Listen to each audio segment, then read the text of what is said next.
What's up, guys? My name's Vonnie, and I am 13 weeks out from my first bodybuilding show, and this is what I eat today.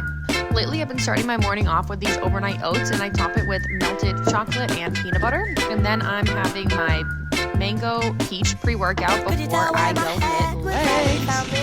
And this is me finishing up my cardio, and then my post-workout snack is a protein bar and protein yogurt bar that I made. And then moving on to lunch, I have this burrito bowl with cauliflower rice, a bunch of veggies, and seitan. And then I have this yogurt parfait, which is so delicious. And then for dinner, I always have tofu scrambled and potatoes, so this is what it looks like tonight. And then in the evening, I always have my creatine and my greens because, I don't know, I just like to have it at night as some kind of fun drink for the evening. And then I finished off with this peanut butter unreal because I just gotta have something sweet to go with that, you know?